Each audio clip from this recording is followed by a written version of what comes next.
Hello everyone, welcome to a tap. My name is Niharika Walia Bhatnagar और मैं आपके साथ में हूँ for the specific area of the solved paper 2024।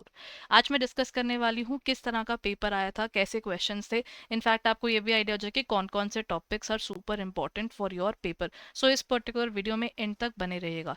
साथ ही साथ अगर अभी तक आपने हमारी PDF जो बुकलेट है, यानी हमारी ना PYQ CDC एक स्पेसिफिक बुकलेट है जिसमें आपको previous year questions with answers and explanation मिल जाते हैं। अगर आपने अब तक वो डाउनलोड नहीं की है तो जल्दी से उसे डाउनलोड कर लीजिए, ताकि आपको आइडिया हो जाए कि पेपर में विद आंसर्स किस तरह के एरिया से पेपर था, IBF बुक के कौन से हिस्से से पेपर आया हुआ था, और बुक से पेपर आता है या कहीं और से भी आता है, वो सब चीज़ आपको क्लैरिटी मिल जाएगी इस वीडियो के थ्रू और साथ ही साथ उस PDF के through. So go ahead and download it right away. चलिए शुरू करते हैं हमारा आज का सेशन। पहला क्वेश्चन आता है, debit the receiver is the golden rule for dash accounts. Debit the receiver हमारा गोल्डन रूल ऑफ अकाउंटिंग है, ये पेपर में हमेशा पूछा जाता है। अब यहाँ पर बात करते हैं रिसीवर की। Receiver term is linked with the person, person से लिंक्ड है। रियल अकाउंट एसेट से लिंक्ड होता है। Nominal account is related to the expenses and losses, incomes and gains. तो ये भी नहीं आया।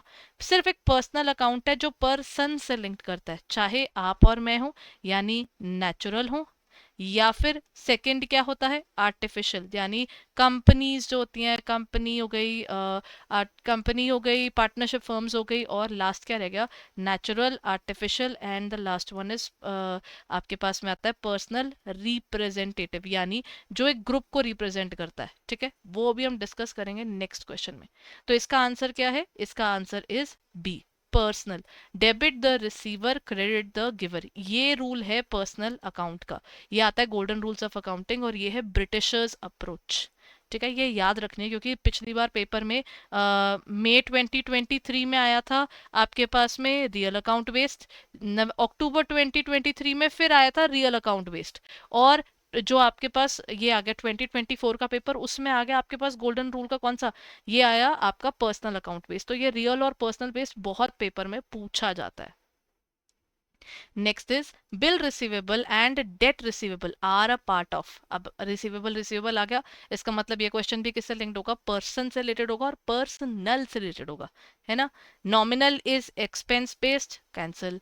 रियल टैंजिबल, कैंसिल, क्योंकि ये दोनों पर्सन से लिंक नहीं है। रियल यानी एसेट बेस्ड और टैंजिबल यानी जिसको आप छू सके, फॉर एग्जाम्पल हमारे phones.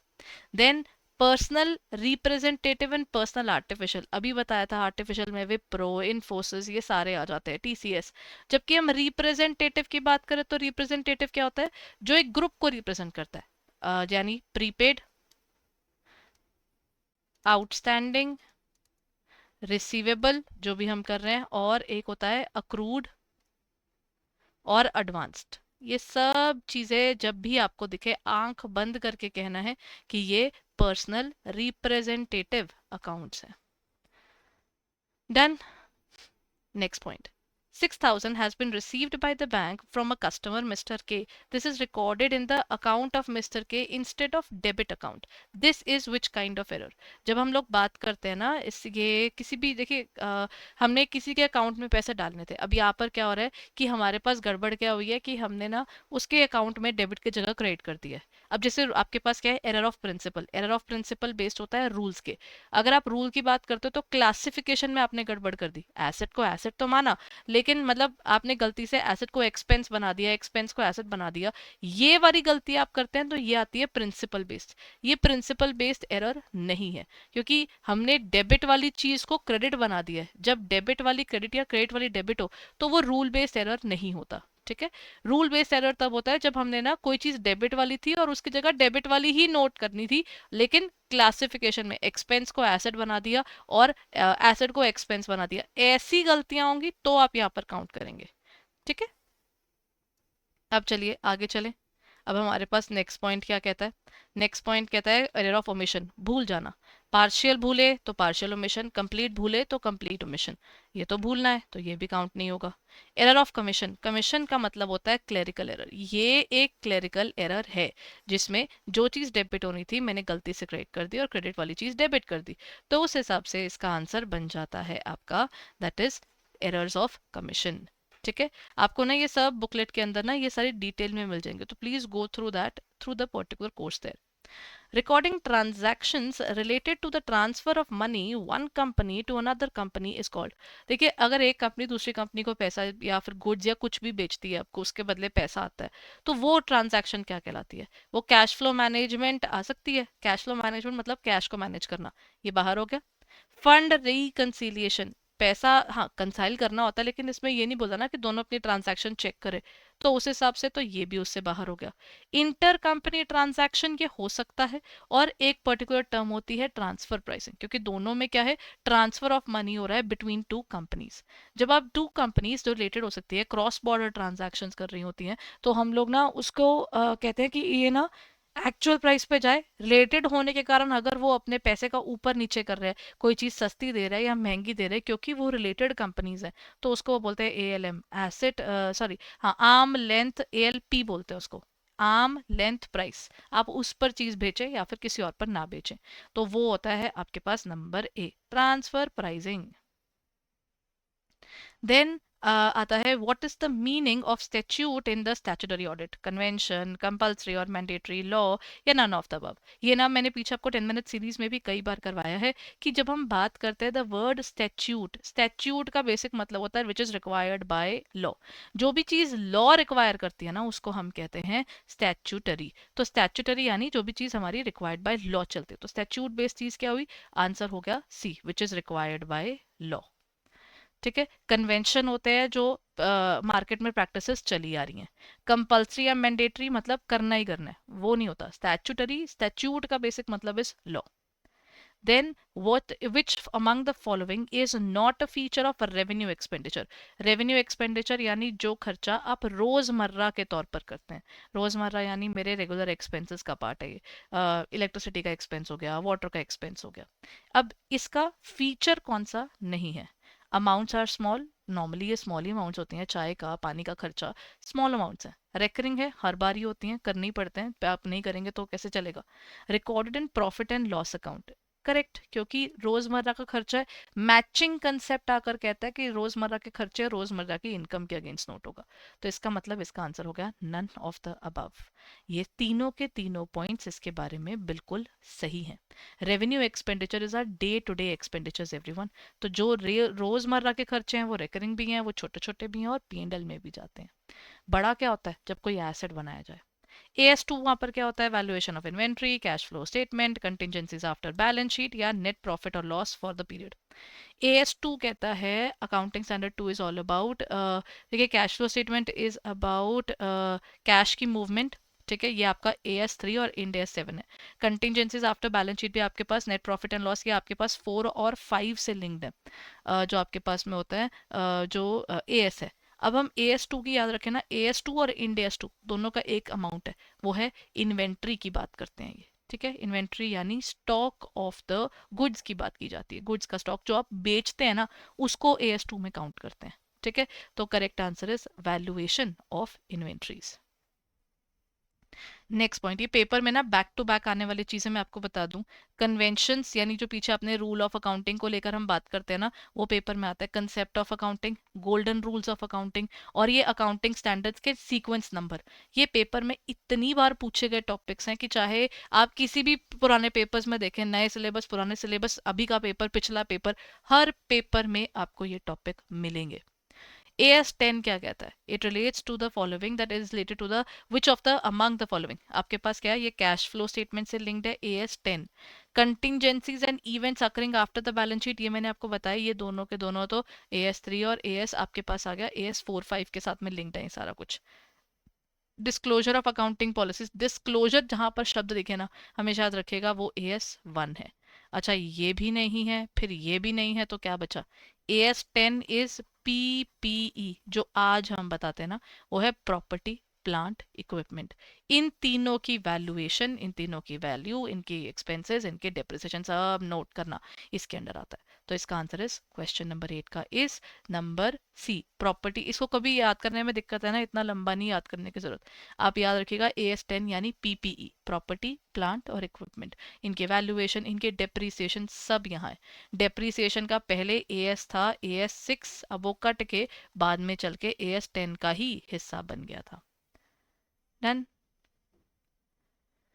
The accounting standard which relates to the contingencies and events occurring after the balance sheet date, अभी पीछे पढ़कर आए, मैंने आपको बताया था ये आपके 4 और 5 से लिंक्ड है। अब क्या होगा क्वेश्चन में, AS1 अभी बोल कर रही थी, AS1 डिस्क्लोजर से लिंक्ड है, AS3 कैश फ्लो से लिंक्ड है, AS26 is for intangible assets. ये ना अगर आप पीछे हमारी मास्टर क्लासेस या किसी भी इंपॉर्टेंट क्लास को देखेंगे ना, अभी मैं बीच में हम लोग अभी बात ही कर रहे थे, super crashes course is also coming, तो आप किसी भी जगह पर देखेंगे ना, this is one particular thing I tell you, there are certain AS जो पेपर में ज़्यादा पूछे जाते हैं एज कम्पेयर टू अदर्स, और वो चार में से तीन तो इसमें आपको दिख रहे हैं, क्योंकि ये 1, 3 और 26 these are recurring in nature, ये पेपर में बहुत बार पूछे गए हैं। तो याद रख लीजिएगा, कंटिंजेंसीज एंड इवेंट्स, कोई भी चीज जो after the balance sheet date हो रही है लेकिन इम्पैक्ट अभी डालती है, बिल्कुल जैसे 31 मार्च निकला, कंपनी के ऊपर एक मेजर केस हो गया, अब वो कंपनी के एग्जिस्टेंस को तंग करने लग गया, तो आपको पीछे जाकर बताना पड़ेगा कि देखिए मेरी बात सुनिए, 31 मार्च को नो डाउट बुक्स बंद हो जाती है, लेकिन हम पर एक केस चल रहा था, अब उस केस का ये हाल हो गया, हम बता रहे हैं पहले ही, डिस्क्लोजर जरूरी है ना, हम अपने शेयर होल्डर को धोखा नहीं दे सकते, इसीलिए हम इसे कहते हैं एस नंबर 4। अगला, ये भी एक इंपॉर्टेंट टॉपिक है, ये पूरा मॉड्यूल ए का पोर्शन चल रहा है, जर्नल हमेशा पेपर में पूछा जाता है, नॉर्मली ये एक प्रैक्टिकल क्वेश्चन यानी 1 मार्कर क्वेश्चन में आपके पास 1 to 2 मार्कर में दिखता है। Consider the journal entry related to the transaction. Received goods worth rupees 25,000 from A. अगर मैंने goods receive किए हैं, that means more or less मैंने क्या किया होगा, goods मेरे पास आए हैं, तो यानी मैंने खरीदे होंगे, है ना, वापस से दिए होते तो लिखा होता कि goods रिटर्न किए गए हैं, मेरे पास क्या है, goods आए, क्योंकि अकाउंट्स का रूल है, हम लोग स्टॉक के लिए कभी भी goods अकाउंट में डेबिट नहीं मारते, परचेजेस आप लिखिए डेबिट टू क्या जाएगा, मेरे पास से क्या गया, ए का अकाउंट, ए का अकाउंट यानी वो अकाउंट कहता है कि जहां पर मुझे गुड्स आए, किससे आए, ए से आए, तो जब हम बात करते हैं हमारे रूल्स ऑफ अकाउंटिंग की, तो आपके पास क्या है, एक्सपेंसेस हमेशा डेबिट होते हैं, ये खर्चा हम करते हैं ताकि फ्यूचर में हम इनकम रिसीव कर सके, but I need to note down the name of the person who is giving us something, पीछे हमने पढ़ा ना, debit the receiver credit the giver, इन्होंने मुझे गुड्स दिए तो ये रहा ये पर्टिकुलर पर्सन नीचे, क्वेश्चन ने क्या बोल दिया, the amount is credited to, अब इसको मैं केस स्टडी बना दूं तो what amount would be debited, तो आपको डेबिट करना है, what amount would be credited वो क्रेडिट करना है, तो दो क्वेश्चन बन जाएंगे एक ही पर्टिकुलर पार्ट से, जब आपको किसी से पैसे आने हैं तो वो यहाँ आ गया, अब जनरल एंट्री समझ में आ गई, तो सेल तो ये नहीं है क्योंकि गुड्स आए हैं, रिटर्न नहीं हो रहे तो आए हैं, और गुड्स नाम का शब्द कभी भी अकाउंट्स में जर्नल एंट्रीज में लिखा नहीं जाता, इट्स अ रूल, तो इसका answer is B, sorry C, purchases तो डेबिट वाला अमाउंट है ना, सी वाला point is on the credit side. अब देखिए अगला क्वेश्चन, अभी ये पीछे हम पढ़कर आए हैं तो अब आप देख सकते हैं और अब याद भी होने चाहिए आपको, match the following the end select the correct option, अभी वन का बताया था मैंने, वन क्या होता है सोचिए, वन यानी डिस्क्लोजर, आप बोल दीजिए कि AS1 is all about disclosure, तो ये रहा हमारे पास में डिस्क्लोजर, तो मैं बोल सकती हूँ this is 1, 2, 3, 4, this is A, this is B, C and D। अब क्या होगा यहाँ पर, ए का मेरे को दिख रहा है 3 है, तो ये तो पक्का हो गया, ए का 3 वाला है ही पूरे के पूरे मैच द फॉलोइंग में एक, आपका तो आंसर टिक हो गया और आप आगे बढ़ गए, पेपर में बच गया टाइम, आपको पता होना चाहिए चीज कौन सी क्या होती है। अब जैसे AS3 जो है वो है आपका कैश फ्लो स्टेटमेंट, वो रहा बी का 1, उसके अकॉर्डिंग भी वही है, AS10 अभी पढ़कर रहते, 10 बोलूं तो यानी PPE, 10 बोलूं तो PPE, बस ये आपको याद रखना है, सी का मतलब है आपका 2, वो भी हो गया, AS19 इज लीजेस, ये आपके पेपर में ना एक सेपरेट टॉपिक भी है, चैप्टर सेपरेट है, और कई बार ना हमें बैंकर्स बोलते थे कि मैम AS19 को लेकर ना स्पेसिफिक पूरा बड़ा क्वेश्चन आ गया, स्टैंडर्ड्स में तो हमें ऐसा नहीं था, ये पूरा खुद में एक चैप्टर है आपको, तो इसीलिए ये चैप्टर बेस्ड आपको क्वेश्चन आया होता है, इस AS में से आपको यही पूछा जाता है नॉर्मली सीक्वेंस क्या है, ठीक है, ये एक्चुअल क्वेरीज है जो मैंने बैंकर्स की फेस की हैं, तो यहाँ पर आंसर आता है बी। अच्छा next question, which of the following statements is correct with respect to the historical cost concept, historical का मैंने बताया ना कंसेप्ट हमेशा पेपर में पूछे जाते हैं, हिस्टोरिकल कॉस्ट मतलब जब चीज खरीदी होगी उसकी वैल्यूएशन को नोट करना, मेजरिंग मार्केट वैल्यू, मुझे एक बात बताइए, चीज मैंने खरीदी, रोज इस्तेमाल कर रही हूँ, I am using my phone every single day, I don't care about the pricing of it today right now, मैं कौन सा बेच रही हूँ फोन, तो मार्केट वैल्यू को मैंने करना क्या है, measuring original historical cost of the asset, ये थोड़ा रिलेट करता है कि हाँ जितने की चीज खरीदी. Then measuring potential replacement cost of asset, why should I do it every single day. मैं कौन सा भी अपना फोन चेंज कर रही हूँ, मुझे बस पता है ठीक है मैंने अपना फोन खरीदा था, इतनी अमाउंट का खरीदा था, बात खत्म. तो इसका मतलब ये ऑल ऑफ द अबव तो कंफ्यूज करने के लिए नहीं दिया हुआ. हिस्टोरिकल कॉस्ट कंसेप्ट कहता है कि आप ना जितने की चीज खरीदी उतने पर नोट करके एंड कर दीजिए टॉपिक, आपको कुछ और सोचना वोचना नहीं है. ठीक है. अब बारी आती है अगले क्वेश्चन की. विच of the following is the benefit of preparing trial balance four auditors. Auditors जो ट्रायल बैलेंस बनाते हैं आप उसमें क्या बताएंगे. It helps in detecting errors of omission. Auditor के बनाए ट्रायल बैलेंस में क्या होता है, देखिए ट्रायल बैलेंस का बेसिक पर्पस ना कुछ है नहीं. मैं जेन्युइनली बताऊँ तो इसका अगर कभी आप इसमें पॉइंटर्स पे जाएं उससे पहले इसका आंसर बता देती हूँ. बेसिकली ट्रायल बैलेंस कुछ नहीं करता, वो सिर्फ लेजर में जो बना था उसको ना इकट्ठा करके लिख देते हैं और बोलता है देखिए प्लस माइनस तो ठीक है, पीछे की जर्नल एंट्रीज में कुछ है तो खुद जाके देखिए, ऑडिटर को बुलाइए, मेरा कोई काम नहीं है. ठीक है. तो ये एरर ऑफ ओमिशन तो हेल्प ही नहीं कर सकता, जो चीज़ रिकॉर्ड नहीं हुई आपके लेजर में नहीं गई ट्रायल बैलेंस में क्या उतरेगी. ये सिर्फ और सिर्फ अरिथमेटिकल एक्यूरेसी से लिंक्ड है. क्या ये समरी प्रोवाइड करवाता है, वैसे तो ये समरी ऑफ और लेजर भी देता है. ठीक है, ये भी एक फैक्ट है. लेकिन ना ज्यादा जो कह रहे हैं ना मोस्ट अप्रोप्रिएट को चूज करना है, तो वो मोस्ट अप्रोप्रिएट में ना अरिथमेटिकल पार्ट है, ये वाला नहीं है. लेजर ये है सच सच, ये भी है, ऐसा नहीं कि गलत है, लेकिन ये मोस्ट अप्रोप्रिएट नहीं है. असलियत में जो हम इसको लिंक करते हुए ना हमेशा अरिथमेटिकल एक्यूरेसी के पॉइंट से लिंक करते हैं. ठीक है. तो इसका आंसर ये है. It ensures that all transactions have been recorded correctly. No, nothing can ensure that everything has been recorded correctly. Auditor भी आकर नहीं बोल सकता, ऑडिटर भी बोलेगा जी चीज ना ट्रू एंड फेयर व्यू दे रही है as per the information provided to me. कितना सॉर्टेड आंसर दिया है, जो मेरे को इन्फॉर्मेशन दी ना उसके अकॉर्डिंग मुझे लगता है, किसी और को नहीं, मुझे लगता है कि चीज ना सही है. ठीक है. और वो भी किसके बेस पे बता रहा हूँ, जो उन्होंने मेरे को इन्फॉर्मेशन दी. कुछ छुपा गए तो मेरे को पता नहीं, मैंने तो अपना बेस्ट ऑप्शन देख लिया, मैंने तो जी ढूंढ लिया. आप सीधा वो चीज मुंह पर रखते हैं. अब इसका फायदा क्या होता है, ऑडिटर अपने आप को क्लीन रखता है क्योंकि उसने अपनी बेस्ट ऑफ चीजों के साथ में बता दिया. और ऑर्गेनाइजेशन के ऊपर मेन बात आती है कि अगर पीछे आप ही मिसलीडिंग हो तो शेयर होल्डर आपको आकर पकड़ सकते हैं इस बेस के ऊपर. Question number 14, the accounting process in which systematic recording of business transactions is done. Systematic recording. Stewardship accounting सबसे पौराणिक अकाउंटिंग था, जिसका इजाद ही इसलिए किया गया था कि देखिए लैंडलॉर्ड्स के पास टाइम होता नहीं था. उन्होंने एक पर्सन ढूंढा, देखिए आप एक काम कीजिए, आप ना बुक्स ऑफ अकाउंट्स ना प्लीज कुछ ना करो, आप ना मेरी books of accounts proper maintain कर दो. इसने क्या कह दिया कि आप उसको मेंटेन कर दो, तो वो मेंटेनेंस वाला काम हमने इस पर्सन को दे दिया. तो इसीलिए हम उसको बोलते हैं स्टीवॉर्डशिप, यानी स्टीवॉर्ड को दी गई अकाउंटिंग.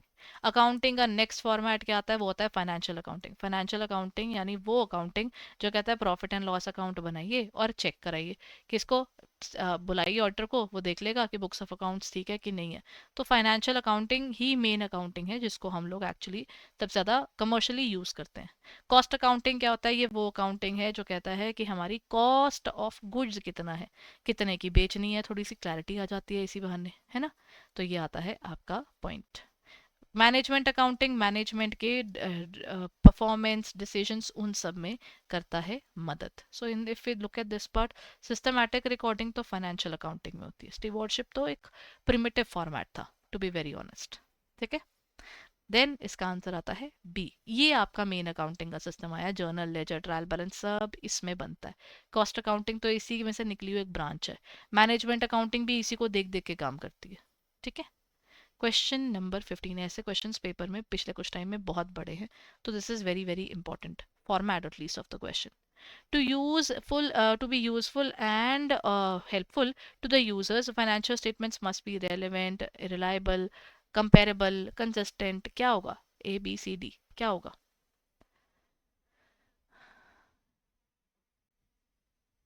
अगर हम बात करते हैं ना इस चीज़ की कि हम लोग अपनी बुक्स ऑफ अकाउंट्स में कैसे होने चाहिए, टू बी वेरी ऑनेस्ट, मतलब when we talk about the basics of accounting, accounting का बेसिक सिस्टम क्या है.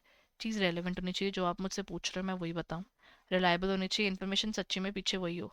कंपेरेबल, 2 साल सेम तरीका यूज़ हो रहा हो ताकि ना चीज़ें method A method B compare किए जा सके. Method of each every year, मतलब अगर आप मेथड चेंज करते हैं तो आप उसको भी डिस्क्लोज कीजिए, और जो चेंज कर दिया ना फिर प्लीज़ उससे मत हटना. That is consistency.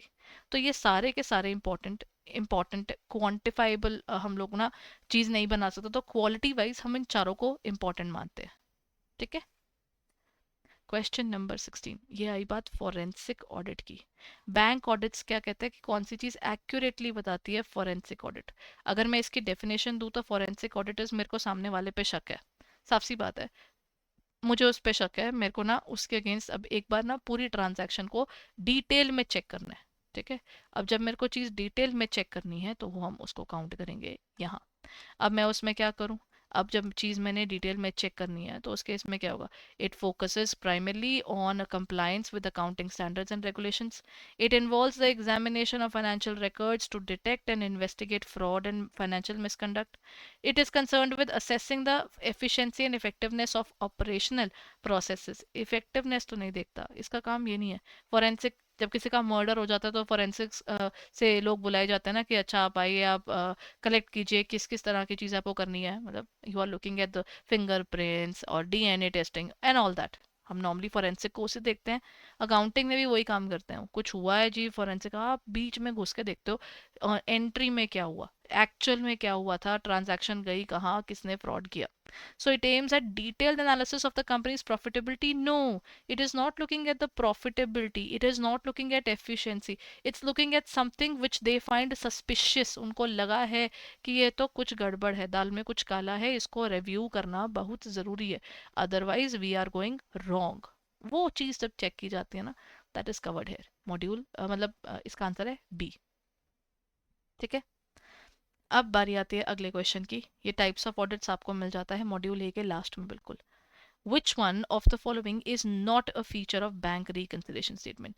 अच्छा, बैंक reconciliation statement होती क्या है, कुछ नहीं है, ये लड़ाई है किसके बीच में, ऑर्गेनाइजेशन में हो जाती है लड़ाई, बैंक और बैंक ने, जो हमने खुद अपनी बुक्स ऑफ अकाउंट्स बनाई है, अकाउंटेंट कहता है जी मैंने बना दी, और फिर पासबुक लेकर आते हैं, कहते हैं पासबुक से तो आप मैच नहीं कर रहे, आप झोल कर रहे हो।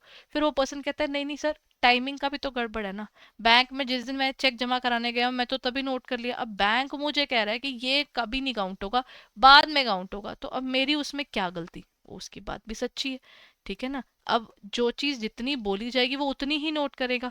तो अब जहां पर नहीं पता चलता वो कौन सी है, नहीं मालूम इंटरेस्ट कब आया था, नहीं मालूम बैंक चार्जेस कब कटे थे, कितने डेबिट चार्जेस उसने हम पर लगा दिए कार्ड्स वगैरह के और ट्रांजैक्शन के, तो वो सच्चा है। लेकिन फर्क है, हमें ये जानना जरूरी है कि ये गलतियां थी कितनी, क्योंकि कई बार लोग फ्रॉड भी कर जाते हैं और आपको पता भी नहीं चलता। तो इट इज इम्पोर्टेंट। ठीक है। BRS helps in arriving the actual position of the bank balance. It tells you about that. But basically ये क्या कुछ और ही करता है। It is prepared by the bank, नहीं, ये तो अकाउंटेंट बनाता है। It will record any delays in clearing, kind of, लेकिन क्लियरिंग से उसके ऊपर भी जाता है। फ्रॉड डिटेक्शन नहीं, मतलब एग्जैक्टली exactly करता भी है लेकिन नहीं भी है। अब यहाँ पर कह रहा है which is not a feature, मतलब ये वैसे ना, अगर वैसे बताया जाए नॉट अ फीचर है तो BRS is prepared by bank, ये बैंक नहीं बनाता, ये हम बनाते हैं। हमको जानना है, बैंक तो अपना काम कर रहा है ना।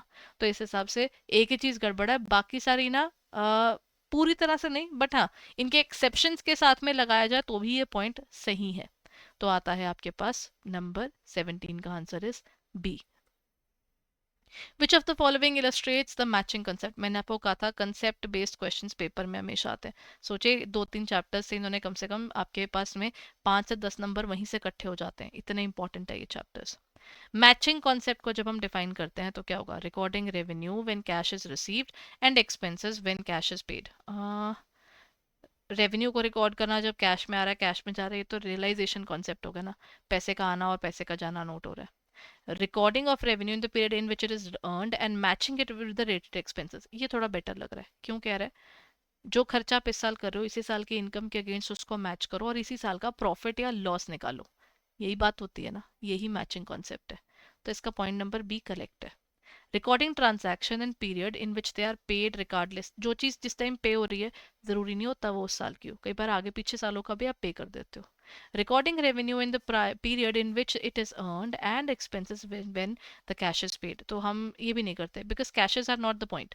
द पॉइंट इज आप इस साल का इनकम, इस साल का एक्सपेंस से इस साल का प्रॉफिट निकालें, तो वो आएगा B. Which of the following is an example of compensating error in the accounting? Accounting में compensating error कौन से होते हैं? compensating error मतलब डेबिट में भी वही पाप, क्रेडिट में भी वही पाप, और चीज़ खत्म हो गई। मुझे वो गलती नहीं करनी है बेसिकली, क्योंकि गलती मिलेगी नहीं ये वाले errors are difficult to find out. Purchase invoice was recorded twice, नहीं ये तो डबल वाली एंट्री हो गई, इसका कुछ पता नहीं चलेगा। Sales revenue was recorded on the in the wrong period, किसी और, ये कमीशन बेस्ड एरर है, क्लरिकल एरर है, टाइमिंग की गलती है। An expense was recorded in the wrong account, खर्चा मैंने रॉन्ग अकाउंट में डाल दिया, ये भी आपका कमीशन बेस्ड आया। जब भी कोई भी चीज ऑफसेट हो जाती है, मैंने भी बताया ना, कोई भी एक्सपेंस या कोई भी इनकम एक दूसरे के साथ में अगर ऑफसेट हो जाए, कोई भी खर्चा कोई भी इनकम के अगेंस्ट एडजस्ट हो जाए, तो हम उसको बोल देते हैं यहाँ पर ये वाला पॉइंट इसका, कि ये एरर्स क्या हैं, दे आर बेसिकली समथिंग जिसको हम डिफाइन कर सकते हैं as compensatory errors. Done. Question कहता है, हमने ना एक्स वाई जी ने परचेज की थी बोल्ट प्रोडक्शन मशीन।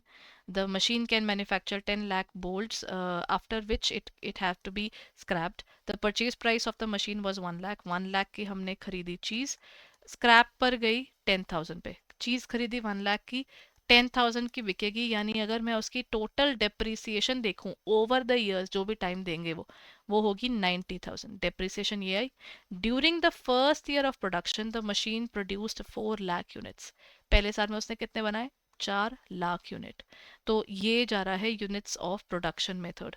टोटल हम कितने बना सकते हैं, 10 लाख बना सकते हैं, और पहले ही साल में हम उनमें से 4 लाख यूनिट बना चुके हैं।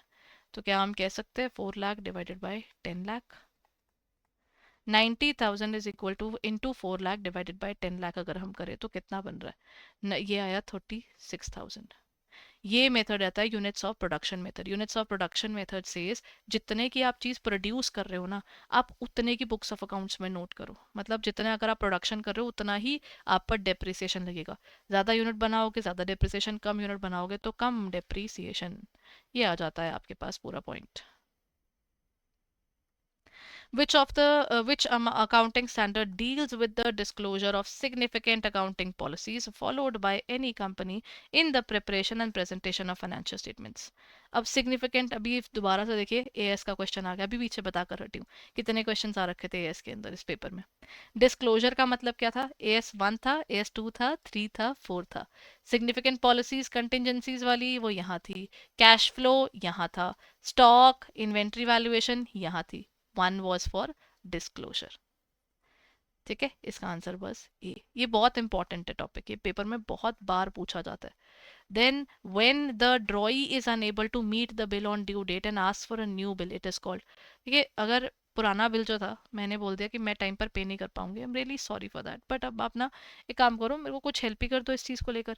अब जब उस बिल को लेकर हम कुछ टाइम में क्या कर रहे हैं, वी आर रिन्यूइंग इट, मतलब हम उसे क्या कर रहे हैं, we are correcting it further and making it better, उसको हम बोल देते हैं रिन्यूअल। हम उसे रिन्यू कैसे करते हैं जी, renewal is basically linked with the fact कि हमारे पास जो बुक्स ऑफ अकाउंट्स है वो क्या कर रहे हैं, हम रिन्यूअल में हम बोलेंगे कि हमने ना बिल नया ही बना दिया है, न्यू बिल यानी रिन्यूअल। ठीक है, डिसऑनर होता है जब हम मना ही कर देते हैं कि जी हम तो पैसे नहीं दे पाएंगे। रिटायरमेंट मतलब टाइम से पहले देने ही आ गए। ऑनर मतलब टाइम पर देने आ गए। इंडोर्समेंट मतलब बिल मैंने कलेक्ट करना था, मैंने बोल दिया ये बिल मैंने अपना बेच दिया है मिस्टर एक्स को, वो ले लेंगे पैसा। जब भी आपको याद करने में दिक्कत आए, न्यू यानी रिन्यू। ठीक है, answer is renewal. Bills of exchange was drawn, अच्छा ये बड़ा इंपॉर्टेंट है।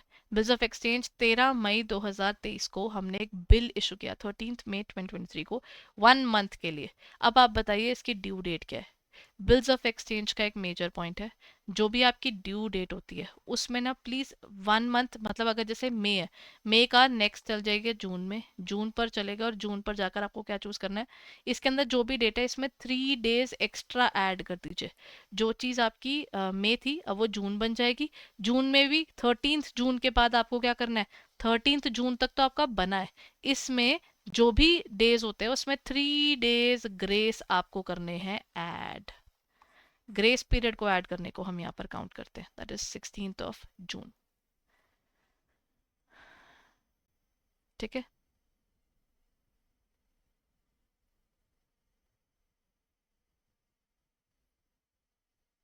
नहीं नहीं वो इसमें 16 आएगा, वो नहीं आएगा, इसमें 16 जून आएगा। ठीक है, इसमें आंसर 16 है, ये मैं करेक्ट कर देती हूँ आपके लिए। नेक्स्ट पॉइंट, अब हमारे पास क्या आ जाता है, A has drawn a bill on C for 1 lakh and there after endorses the bill to Y. अच्छा वैसे ना पिछले क्वेश्चन में ना एक और चीज़ की जा सकती है, वैसे ये पॉइंट ठीक भी है। हम लोग नॉर्मली क्या करते हैं, जिस दिन हम बिल इशू करते हैं ना उस दिन को हम छोड़ देते हैं। ये वाली चीज़ भी रहती है कि जिस दिन आपने बिल इशू किया 13th को आप छोड़ दीजिए, इसके बाद आप काउंट कीजिए। अगर ये 13th था तो 14th से काउंट होगा ना, तो हमारे पास क्या हो जाएगा, तो आपके पास 17th ऑफ जून बन जाएगा। हम अगर इस डेट को छोड़ते, आइडली हम छोड़ते ही हैं, जिस डेट को आप इशू करते हो ना उसको छोड़कर, फिर आप 3 दिन और ऐड कर देते हैं उसमें। ठीक है, now moving on. A has drawn a bill on C for 1 lakh and endorses the bill to Y। अभी मैंने पीछे बताया कई बार बिल हम किसी और को दे देते हैं, ट्रांसफर कर देते हैं। What is the journal entry in the books of C for on endorsement, endorsement पे उसके पास कितने का जाएगा। चलिए इसको समझते हैं सिंप्लीफाई करके। एक बिल था 1 लाख का, मेरे पास ए ने ड्रॉ किया बिल सी को। ए ने ना, A has drawn a bill on C, A ने सी से पैसे रिसीव करने थे and thereafter endorses the bill to Y. इसने ना अब ये बिल बेच दिया वाई को और बोल दिया वाई आप जाकर ना प्लीज वो सी से पैसे कलेक्ट कर लेना, मेरे से तो नहीं हो पाएगा, पैसे आपके और मेरे जो भी चीज़ें सेटल होनी है वो हम दोनों बीच में कर लेते हैं। अब इस केस में क्या हो रहा है, इसका मतलब ए ने अपना बिल रिसीवेबल खो दिया है ना। और what is the entry to be made in terms of C. देखिए सी की अगर मैं बात कर रही हूँ, सी कौन सा, एक बात बताइए, मैं ए ने सी को कहा कि तुमने पैसे देने हैं, सी तो बेचारा खड़ा होकर बोल रहा है जी सर मैं दे दूंगा। अब वो वाई को दे दे, वो जेड को दे दे, वो क्यू को दे दे, वो आर को दे दे, खुद कलेक्ट करने आए, सी को क्या पता है मैंने 1 लाख रुपए वापस करने हैं इतने टाइम बाद। तो सी को क्या फर्क पड़ रहा है इससे, जर्नल एंट्री से बेचारे को तो पता भी नहीं होगा। लास्ट डे पर कोई आएगा और बोलेगा कि ये रहा मेरे पास बिल, आप मेरे को पैसे दो। तो इसका मतलब सी के केस में इस चीज में कोई एंट्री नहीं होगी। ये बड़े इंपॉर्टेंट एलिमेंट है, मतलब ये थोड़ा ट्विस्टेड क्वेश्चन है। और पेपर में ना ऐसे क्वेश्चंस आप एक्सपेक्ट कीजिए, क्योंकि पिछले कुछ टाइम से अब इनको लगता है कि पेपर में आप जितने चैलेंजिंग क्वेश्चंस डालेंगे ना उतना ही बेहतर होता है, बिकॉज पेपर की क्वालिटी सुधरती है उससे। But at the same time bankers के लिए वो चैलेंजिंग हो जाता है, जो कि साफ सी बात है। ठीक है, इसमें मेन लैंग्वेज अजीब सी थी। अब बारी आती है, business can sustain only when. Business कब सस्टेन कर सकते हैं, returns are greater than cost, it manages its resources efficiently, it continuously innovates, और नन ऑफ द अबव। सच्चाई क्या है एक बेस बिजनेस की। देखिए बिजनेस का सच्चाई होती है प्रॉफिट, प्रॉफिट आएगा तो बिजनेस चल जाएगा। अगर प्रॉफिट खत्म, लॉसेस होने शुरू हो गए, तो थोड़े टाइम में कंपनी का पूरा कैपिटल इरोड हो जाएगा, वो जितनी मर्जी कोशिश कर ले वो सरवाइव नहीं कर पाएगी। ठीक है, अब ये आ गया आपका। अच्छा अब आया next question. As per the banking regulation act schedule 6 of the banking companies किससे रिलेटेड है। ये शेड्यूल बेस्ड फाइनेंशियल कॉस्टिंग के ना बड़े आते हैं पेपर में। आपको पता होना चाहिए कि आपको फाइनेंशियल स्टेटमेंट्स में कौन सी सीक्वेंस किसकी है। डिपॉजिट्स है पहले, जो हैं पहले 5-6 जो आपके आते हैं वो एक्सक्लूसिवली लिंक्ड हैं आपके उसके साथ में, क्या कहते हैं, जो आपके फर्स्ट 5 हैं they are linked with liability side, और उसके बाद वाले जो हैं वो आपके साथ लिंक हो जाते हैं एसेट साइड पर। तो अब आप याद रखिए डिपॉजिट्स सरप्लसेस ये जो हैं ये आपके आ जाते हैं फर्स्ट 5 के बीच में, बिकॉज दोनों लाइबिलिटीज हैं। अदर लाइबिलिटीज ये भी आपका वहां आ गया। सिर्फ एक यही है जो एक एसेट है, cash balance with RBI, RBI के साथ में जो पैसा है वो आपका यहाँ पे काउंट होगा, इसीलिए वो पॉइंट नंबर सी में जाता है। ठीक है, and next point, what are the two types of share capital of a company. Company की कितने टाइप की कैपिटल होती हैं, authorised issued. Authorised is basically जितना हमने आरओसी को बोला कि मैं शेयर, मेरी कंपनी है मैं बना रहा हूँ तो आप मुझे इतनी चार्जेस की कंपनी दे दीजिए। और उसके साथ में आ जाता है आपका इशूड कैपिटल, मतलब जितनी हमने लोगों को दे दी वो इसमें काउंट नहीं होती। इक्विटी कैपिटल या preference capital, paid up capital या अनपेड, कन्वर्टेबल कैपिटल या नॉन कन्वर्टेबल कैपिटल। अब जब हम इसकी बात करते हैं ना तो यहाँ पर आता है पेड अप पैसे के रिलेटेड है, दी और नहीं दी। कन्वर्टेबल यानी जो शेयर कल को इक्विटी में कन्वर्ट हो सके। तो मेन इसमें ना है तो ये डिफरेंट डिफरेंट क्लासिफिकेशन, बट बात यह है कि मेन जो है वो ये दो है, इक्विटी और प्रेफरेंस। जो मेन ऑर्गेनाइजेशन के ओनर हैं वो इक्विटी हैं, और जिन जो हर चीज़ में अपनी प्रायोरिटी ढूंढते हैं, इसलिए उनका नाम प्रेफरेंस है। जो कहते हैं जी डिविडेंड दोगे तो मुझे पहले देना, कंपनी की डेथ हो रही है, कंपनी वाइंडिंग अप में है, कंपनी लिक्विडेशन में है, मेरे को नहीं पता, लेकिन तब भी मुझे इक्विटी से पहले पैसा चाहिए, वो प्रेफरेंस कहता है।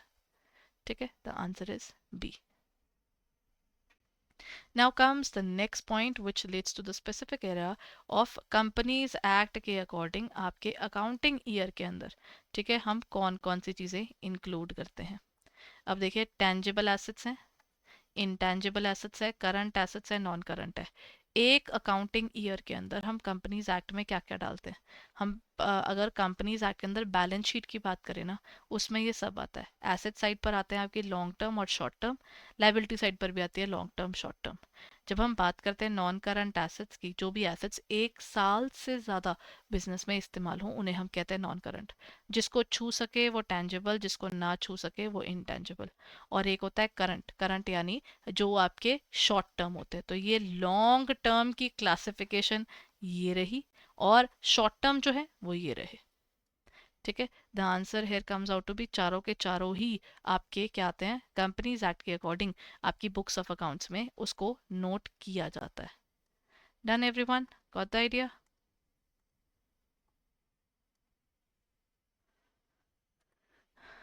चलिए अब हम चलते हैं आगे अगले क्वेश्चन की तरफ। इसका आंसर आएगा डी।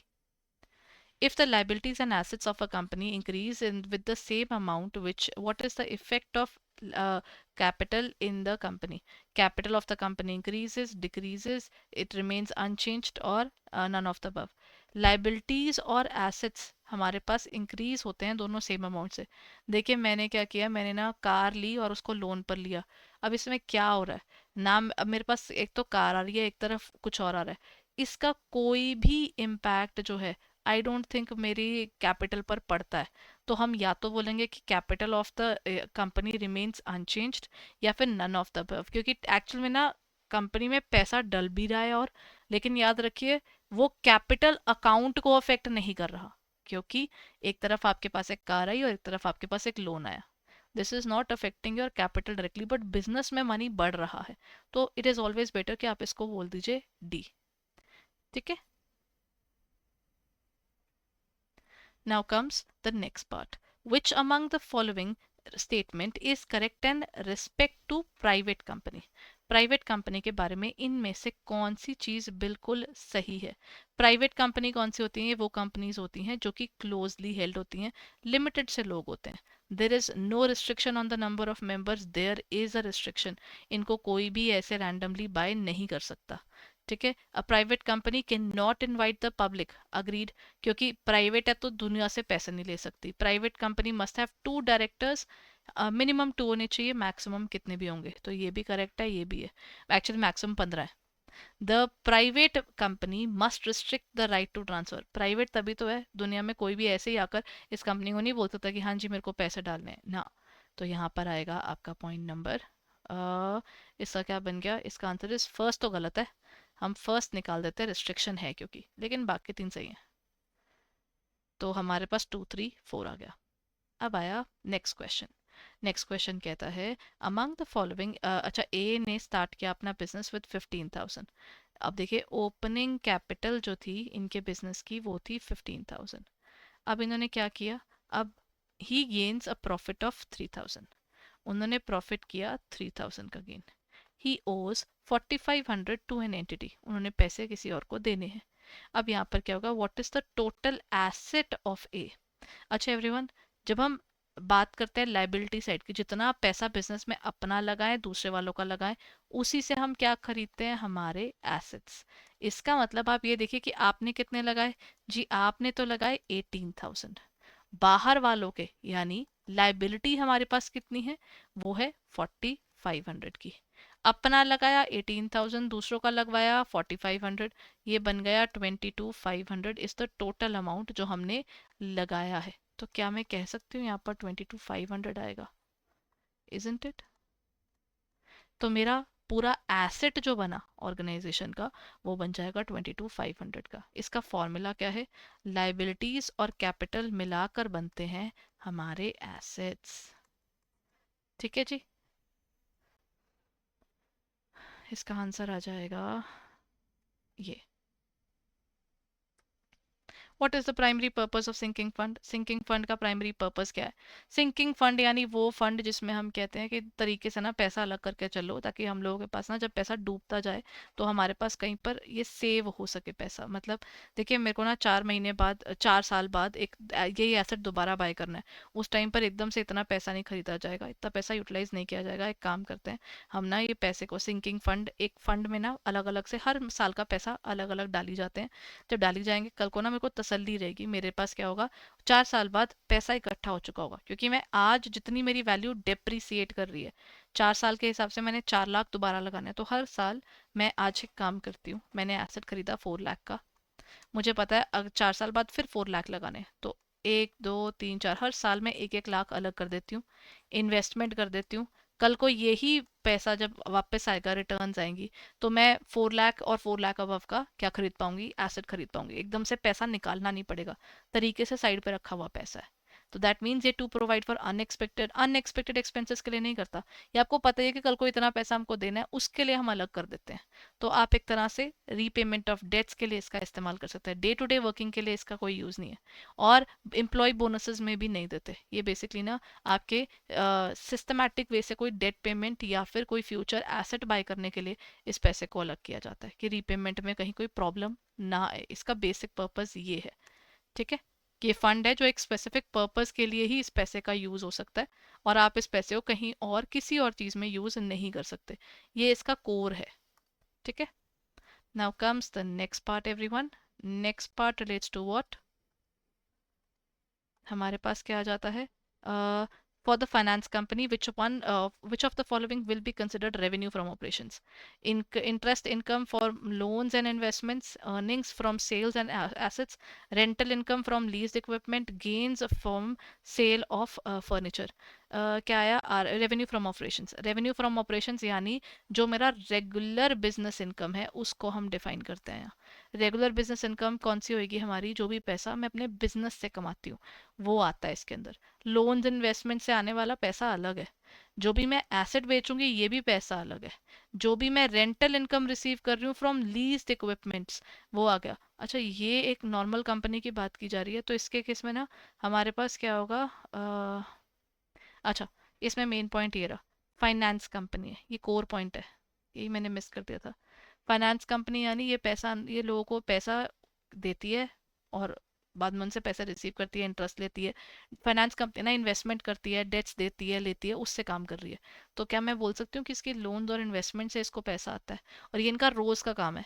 बाकी चाहे जिस इनका रोज का काम नहीं है, क्योंकि ये सिक्योरिटीज में डे टू डे बेसिस पे डील करते हैं, जैसे बैंक करता है वैसे ही। तो इसके हिसाब से इसका आंसर क्या होगा? इसका आंसर हो जाएगा ए, बन जाएगा इसका आंसर। ठीक है, now comes the next question.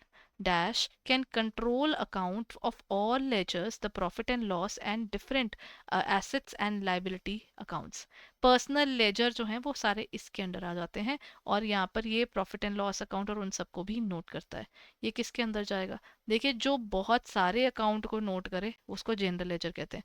In actual दो तरह के लेजर्स होते हैं, जनरल लेजर एंड आपके पास पर्सनल लेजर।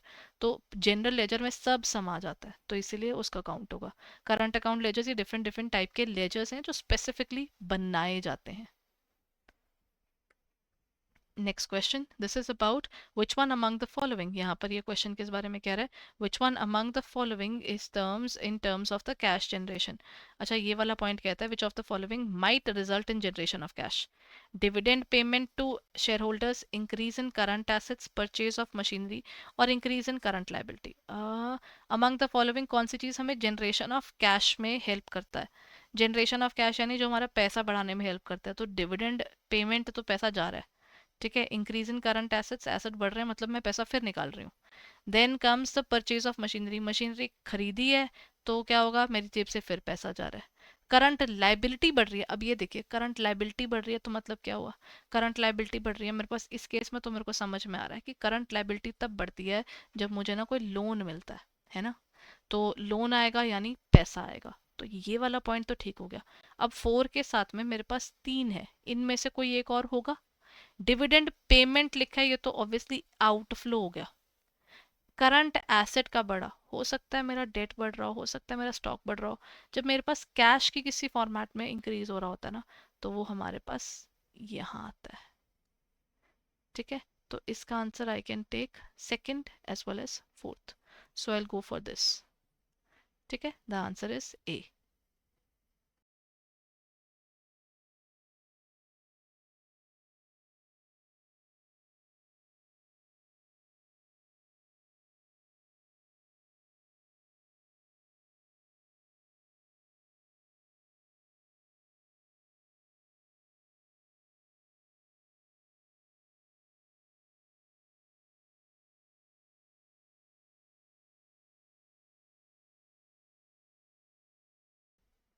चलिए, अब हम चलें अगले क्वेश्चन की तरफ।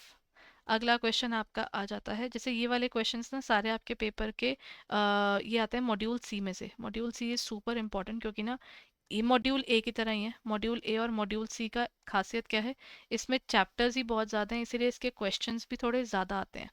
मतलब इनके ना क्वेश्चंस कैसे होते हैं कि पेपर में इनके जो क्वेश्चंस हैं वो स्पेसिफिकली थोड़े ज़्यादा वेटेज वाले भी होते हैं और ज़्यादा वॉल्यूम वाले भी होते हैं, क्योंकि क्वेश्चंस इसके चैप्टर इतने ज़्यादा हैं दोनों के, कि उस हिसाब से पेपर बन ही आता है।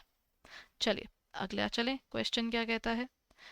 Choose among the following four statements. Options are used in asset liability management. Options को ALM में यूज किया जाता है। देन आपके पास नेक्स्ट पॉइंट आता है फॉर, जो आपके पास फॉरवर्ड जो कंट्रैक्ट्स हैं उनके केस में क्या होगा, that is forward rate agreements के अंदर क्या ये ओवर द काउंटर है। ओवर द काउंटर यानी दो पर्टिकुलर ऑर्गेनाइजेशंस के बीच में जब ये चीज़ होती है, तो बैठकर बात कर रहे हैं, कोई एक्सचेंज नहीं है, कुछ नहीं है। तो ये भी है, ये भी है, ये भी है। Forwards are standardise. अब देखिए ये तो गड़बड़ हो गई। आप पहले कह रहे हैं कि वो ओवर द काउंटर है, फिर आप कह रहे हैं कि नहीं वो ओवर द काउंटर नहीं है, वो क्या कर रहे हैं, वो एक्सचेंज के थ्रू हो रहा है, वो फ्यूचर्स होता है, ये नहीं होता। Swaps are used to hedge interest rate risk. Swaps का हम इस्तेमाल करते हैं क्योंकि प्रॉब्लम क्या होती है, हमको ना डर लग रहा होता है कि हमारी ऑर्गेनाइजेशन लॉसेस फेस कर सकती है, तो वो हेजिंग से खुद को प्रोटेक्ट करती है। तो इसका आंसर आ गया बी। B is correct. ये पर्टिकुलर टॉपिक्स ना सुपर इंपॉर्टेंट है। अब देखिए क्वेश्चन मुश्किल नहीं है, बस लैंग्वेज अजीब सी है। Derivatives in which the buyer has the right but not an obligation are known as future, forward, option, swaps. Derivatives यानी हमारे पास क्या होता है, डेरिवेटिव का बेसिक मतलब होता है जो पैसा हम लोग एक अंडरलाइंग एसेट की वैल्यूएशन करते हैं। मैंने और आपने ना जनरली बोला इस पर्टिकुलर कमोडिटी का प्राइस ऊपर जाएगा, आपने बोला नहीं नीचे जाएगा। दोनों में से किसी के पास वो कमोडिटी नहीं होनी चाहिए, लेकिन हाँ उस कमोडिटी में आए वाले चेंजेस हमारे इस पर्टिकुलर आप बोल लीजिए जो शर्त हम एक तरह से लगा रहे हैं उसकी सिक्योरिटी पर इम्पैक्ट डालेगा, है ना। दोनों में से किसी के पास ये सिक्योरिटी, ये कमोडिटी होनी नहीं चाहिए। डेरिवेटिव्स के केस में क्या होता है, this is basically in which the buyer has the right but and not an obligation. Derivative बड़े टाइप के होते हैं, फ्यूचर्स एंड फॉरवर्ड्स दोनों फ्यूचर के प्राइसिंग को आज लॉक इन करने की बात करते हैं, स्वैप यानी एक्सचेंज करने की बात करते हैं। तो और ऑप्शंस क्या होता है, चॉइस है, करनी है उस टाइम पे कर लेना, आपको प्राइस ठीक लगा तो करना वरना छोड़ देना। तो ये एक राइट है, आपका हक है, लेकिन ऑब्लिगेशन नहीं है। आपको दिखता है फायदा नहीं हो रहा, छोड़ दीजिए। अगर आपको लगता है फायदा हो रहा है, सिर्फ और सिर्फ तभी ही आकर आप उसे क्या करेंगे, आप उसकी वैल्यूएशन में इसके ऊपर करेंगे वर्क। ठीक है ना, गॉट द आइडिया। ये बड़ा अच्छा सा क्वेश्चन है, बेसिक और बहुत स्कोरिंग। इसको कहते हैं options. Which among the following is one of the limitations of accounting ratios? No financial aspect, ये तो है। विंडो ड्रेसिंग, ये भी रहती है। Inter-firm and इंट्राफर्म comparison among the following is a limitation. देखिए लिमिटेशन होता है जो उसमें हमें दिखता है कि ये वाली प्रॉब्लम्स होती हैं। फाइनेंशियल एस्पेक्ट्स रेशोज वैसे पिक करती हैं, तो मैं बोल सकती हूँ कि ये लिमिटेशन नहीं है क्योंकि वो फाइनेंशियल एस्पेक्ट पिक करती है। इंटरफर्म एंड इंट्राफर्म कंपैरिजन में इसका इस्तेमाल किया जाता है क्योंकि ना हम वो नहीं कहते हैं फाइनेंशियल एनालिसिस के टूल्स, यानी आप एक तरह से बैलेंस शीट का ना पोस्टमार्टम करते हैं, वो इसी के थ्रू होता है। तो ये आ गया। अब क्या आ गया अपने पास, window dressing is the answer, क्योंकि ना अगर मैंने अपनी बुक्स ऑफ अकाउंट्स गलत बना दी, मेरी अकाउंटिंग रेशोज भी गलत पे चलती रहेंगी क्योंकि कोई चेक ही नहीं कर रहा। तो यहाँ पर आ जाता है हमारे पास नंबर 38 का आंसर है विंडो ड्रेसिंग। यानी आप अपनी बुक्स ऑफ अकाउंट्स को बार बार से इतना सुंदर दिखा देते हैं, अंदर से वो उतना सुंदर होता नहीं है। Done. Next point. In which type of release the lesser pays the maintenance cost? Dry lease, मैंने आपको कहा था ना लीजिंग का अलग चैप्टर है. Dry lease, wait lease, leverage lease या डोमेस्टिक लीज. मेंटेनेंस पे करना, देखिए किसके केस में लेसर. लेसर यानी वो पर्सन जिसकी वो पूरी चीज़ें हैं. मतलब lessor is basically the person जिसकी ओनरशिप है, जिसमें वो कहता है मेंटेनेंस भी मैं देख लूंगा, संभाल भी मैं लूंगा, सब मैं कर दूंगा. तो एक तरह से ओनर कहता है कि एसेट मेरा ही रहेगा, मैं आपको थोड़े टाइम के लिए बस यूज करने दे रहा हूँ. अब ये बात आप याद रख लेना. ठीक है.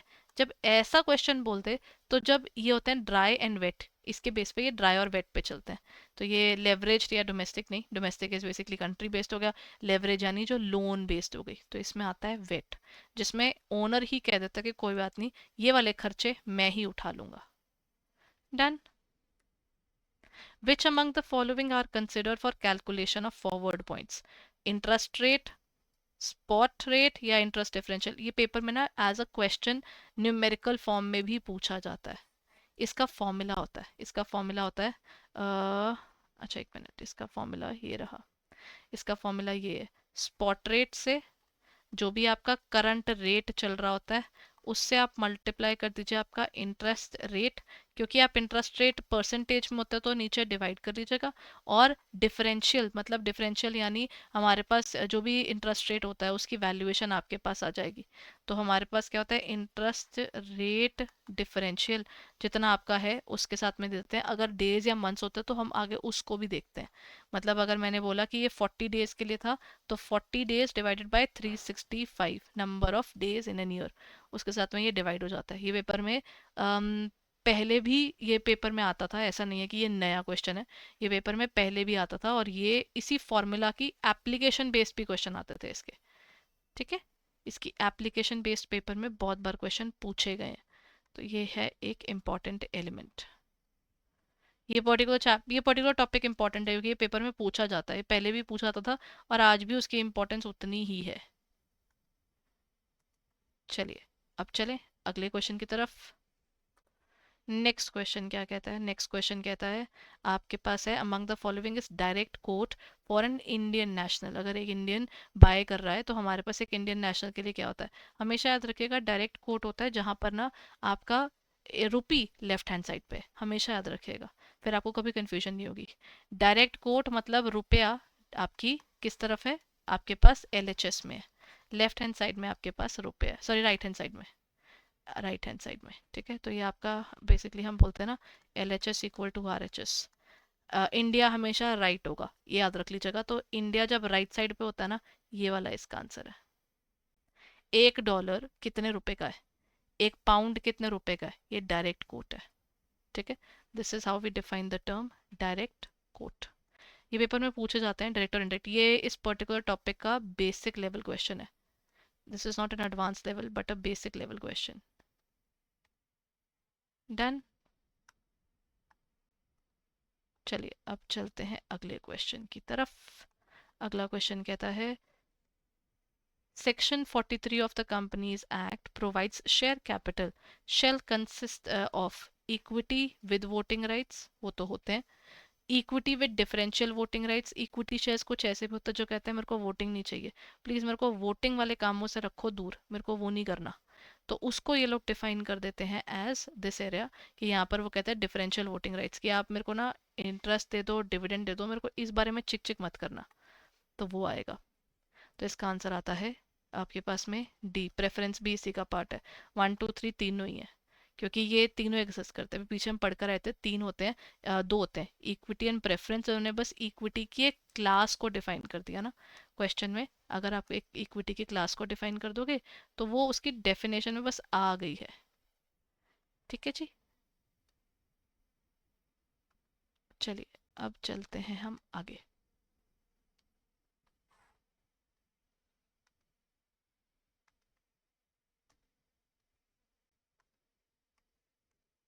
Next question, which among the following is correct for bond valuation theorem? bond valuation theorem is very important. Module 3 bond valuation chapter का ये पार्ट है. मॉड्यूल सी का बहुत इंपॉर्टेंट है, पेपर में हमेशा पूछा जाता है. The price of bond is inversely related to the yield to maturity. इनमें से कौन कौन सा पॉइंट करेक्ट है? देखिए, जब हम प्राइस ऑफ द बॉन्ड की बात करते हैं ना, यहाँ पर ये वाला पॉइंट एक्चुअली करेक्ट है कि जब हम हमारे पास क्या होता है, जब किसी भी पर्टिकुलर मान लीजिए क्या होगा, अगर जो YTM यानी जो हम उम्मीद कर रहे हैं, ठीक है, अगर मैं कह दूं कि जो मेरी उम्मीद थी उससे ज़्यादा कंपनी मुझे दे रही है, तो अगर कूपन रेट बढ़ा हुआ है तो मेरे ना ऑब्वियसली मेरी उम्मीद से बेहतर अगर मुझे इंटरेस्ट मिल रहा होगा तो एकदम से प्राइस बढ़ जाता है कंपनी के उसका शेयर का, लोग बाय करने को भागते हैं कि मेरी तो उम्मीद से बेहतर आया। YTM आपकी उम्मीद है और प्राइस ऑफ द बॉन्ड इससे ना ऑपोजिट चलता होता है, ये हमेशा आपको मिलेगा। वैल्यूएशन ना, ये इसमें एक्चुअली मेन पॉइंट होता है कूपन का, जो कंपनी देने को तैयार है वो कूपन रेट है, जो आप खुद चाहते हैं वो यील्ड टू मेच्योरिटी है, और प्राइस ऑफ द बॉन्ड आपका इसी के बेस पर चलता है। Longer the maturity of the bond smaller price change given change the yield. Long long short में तो सब सेटल्ड है, लॉन्ग टर्म में तो हर चीज ऊपर नीचे सब संभल जाती है, शॉर्ट टर्म में नहीं संभलती। ठीक है, the higher the coupon rate of the bond the greater will be the price sensitivity to interest rate changes. नहीं, जितना ज़्यादा आपका ओवरऑल सेंसिटिविटी जो है वो it is not related with the coupon rate, वो आपके उसके कूपन रेट से लिंक नहीं है, उसकी क्रेडिबिलिटी से लिंक्ड है, आप पैसे दे पाओगे कि नहीं दे पाओगे, रीपेमेंट का पॉइंट यहाँ पर काउंट होता है। The price of the bond increases linearly with decrease in the yield. नहीं, ये भी हम या तो पहला होगा या आखिरी होगा। अगर आपका YTM की बात करते हैं, YTM और प्राइस ऑफ द बॉन्ड उल्टे चलते हैं एक दूसरे के, तो इसमें पहला ही सही है, बाकी तीनों गलत है। ठीक है, वही पॉइंट सही है इसमें। A commercial paper cannot be used by companies including NBFC and all AIFI जिसको बोलते हैं, All India Financial Institutions subjected to conditions, any other body with minimum set of 100 crores, cooperative with minimum set of 25 crores, limited liability partnership जिसके पास में क्या होगा, आपके पास में more than जिसकी मिनिमम क्या होगा, नेटवर्थ इज 50 crores। क्या होगा इसका आंसर? देखिए, कोऑपरेटिव इसको इशू नहीं कर सकता, LLP इसको इशू नहीं कर सकती, कंपनीज को हम ले सकते हैं, body corporates are a part of it, लेकिन commercial paper is not something जो हम कोऑपरेटिव्स या लिमिटेड लाइबिलिटी पार्टनरशिप्स के हाथ में दे सकते हैं। So correct answer is actually C, ये नहीं इशू कर सकते, ये बड़े बड़ों का ही काम है, तो छोटे छोटे को काम नहीं है, इसीलिए कोऑपरेटिव्स इसका पार्ट नहीं बन सकती। मतलब ऐसा नहीं है कि ये कंपनीज छोटी होती हैं, बट इसकी कमर्शियल पेपर की सेंसिटिविटी ये संभाल नहीं सकते, हम मानते हैं। तो LLPs और कोऑपरेटिव दूसरों का पैसा लेकर कहीं गायब हो जाए, इंस्टेबिलिटी आ जाए इकोनॉमी में, उतना रिस्क नहीं उठाया जाता, तो इसीलिए 3 और 4 को हम ये नहीं अलाउ करते। CAPM मॉडल ये पेपर में हमेशा पूछा जाता है, ये पेपर में बड़ा इंपॉर्टेंट है। What is the required rate of return for a company's equity if the expected return of the portfolio of equity share is 12%? अब हमें कहता है CAPM, ये CAPM है, जब भी आपको बीटा ऐसा लिखा हो, रिस्क फ्री रेट दिया हो, ये वो है। फॉर्मूला क्या कहता है इसका, आपको रिक्वायर्ड रेट कैसे निकालना होता है? CAPM यानी capital asset pricing model. Answer इसमें है, बट क्वेश्चन पहले बता दूं। एक होता है रिस्क फ्री रेट, जिसमें कोई रिस्क नहीं है, वो रिटर्न इतनी है, प्लस आता है बीटा, फिर आता है RM, फिर आता है -RF। इसका मतलब क्या होता है? Risk free rate of return is जितना मुझे पक्का मार्केट से मिलेगा मिलेगा। Beta is basically sensitivity in the market, जो मेरे को सेंसिटिविटी तंग करती है ना मार्केट की, और RM -RF यानी मार्केट रेट ऑफ रिटर्न। और ये होता है मार्केट प्रीमियम एक्चुअली, मुझे पता है मार्केट से मुझे मिनिमम 8% मिलना ही मिलना है।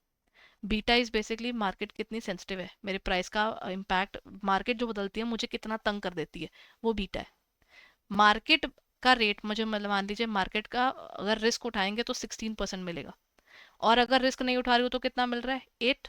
बिना रिस्क के मैं 8 पर हूँ, रिस्क के साथ मैं 16 पर हूँ, मतलब प्रीमियम कितना हो गया? मुझे 8% एक्स्ट्रा मिल रहा है अगर मैं रिस्क उठाऊँ तो। यही चीज़ कह रहा है ना। तो इसका फॉर्मूला क्या कहता है? इसका फॉर्मूला कहता है, पहले आपके पास risk free rate of return है 9%, बीटा कितना था? बीटा इज 1, और हमारे पास क्वेश्चन कहता है मार्केट में आपको 12% मिलता है, अगर आप नहीं वो रिस्क उठाओगे तो 9% पर हो। तो क्या मैं कह सकती हूँ 9% तो है ही, प्लस उसमें 3% और ऐड कर लीजिए। ये होता है CAPM मॉडल। बिना रिस्क के हम कहाँ स्टैंड करते हैं, और अगर हम रिस्क ले लें तो हम कहाँ तक पहुंचते हैं, उसको हम यहाँ पे काउंट करते हैं। ठीक है, तो ये आया आपके पास में 12%। ये पेपर के लिए बड़ा इंपॉर्टेंट है। The exchange of change in bond prices of for a change in YTM measures a dash of a bond. आप बॉन्ड का प्राइस जब बदलते हैं तो वाईटीएम का चेंज उसके साथ for a change in YTM, ये किससे लिंक्ड है? देखिए वाईटीएम यानी इंटरेस्ट वाला पॉइंट, कूपन रेट से लिंक्ड आ जाता है ना। अभी पीछे थ्योरम का ये हिस्सा आपको बताकर हटी हूँ। जब भी हम बात करते हैं ना, हमें क्या उम्मीद थी, हमें मिल कितना रहा है, उससे intrinsic value of the bond यानी उसकी वैल्यूएशन चेंज हो जाती है, जो हम चाहते थे और हमें मिलता है। तो ये चीज़ लिंक करती है आपके इंटरेस्ट रेट से, क्योंकि बॉन्ड का प्राइस उसी से बदलता है। ठीक है, ये इंपॉर्टेंट है, ये पेपर के लिए बड़ा इंपॉर्टेंट एरिया है टू बी कवर्ड। इसका answer is B. Which among the following statements is true regarding fixed asset ratio? Fixed asset ratio paper में ना कई पेपर्स में पूछी गई है। ये वो रेशो है जो कहती है आपका ना एसेट के अंदर जब आप वैल्यूएशन करते हैं फिक्स्ड एसेट्स की, आपकी कितनी चेंज आता है इन टर्म्स ऑफ द वर्किंग, आप कितना। देखिए फिक्स्ड एसेट की वैल्यूएशन को चेक करते हैं। पहले तो ये आया, ये लेस देन वन नहीं होनी चाहिए, वैसे ये लेस देन वन होनी चाहिए, तो ये तो गलत है। रेशो लेस देन वन, ये तो पॉइंट आ गया, इन दोनों में लेस देन वन है, लेस देन वन है। Shows that part of the working capital has been financed through long term loans, ये ठीक है point. Has been less than one, short term sources की हम बात कर रहे हैं, which has been diverted to creation of, नहीं शॉर्ट टर्म नहीं, हम कहते हैं हमारे पास कितना पैसा है हमारे लॉन्ग टर्म फंडिंग के साथ में लिंक करके, तो ये वाला पॉइंट तो मैं फिर मान सकती हूँ।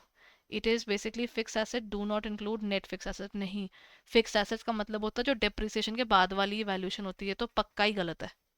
ठीक है ना, तो टेक्निकली मुझे तो सबसे नियरेस्ट एक ही लगा, वो है आपका बी। बाकी तो सारे के सारी वैल्यूएशंस में कुछ ना कुछ स्टेटमेंट ही गलत जा रही है। एक तो वो लेस देन वन होनी चाहिए, मोर देन वन होनी नहीं चाहिए। ठीक है, तो ये वाला पॉइंट आया। चलें आगे, B. Which among the following is true regarding leveraged lease? Leveraged यानी लोन लेकर अगर मैं किसी को एक एसेट किराए पर लीज पर दूं तो this is responsible for financing the entire cost of a leased asset.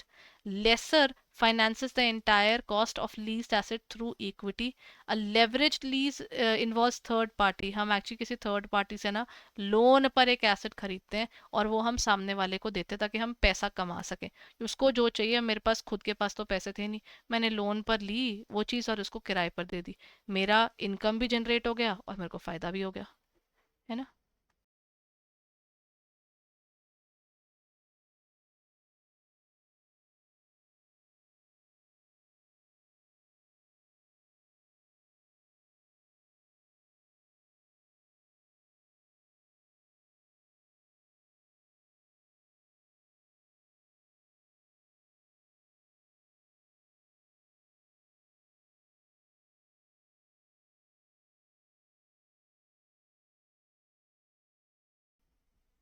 अब हम बात करते हैं आगे, लेवरेज वाला हो गया।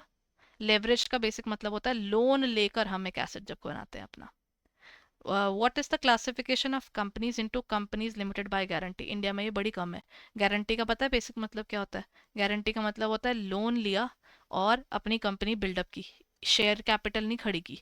और लोन कैसे लेंगे? अगर आपने पैसे ना दिए तो आप तो कंपनी हो, कंपनी की कौन सा कोई शक्ल होती है, किसी को तो हम बनाएंगे ना।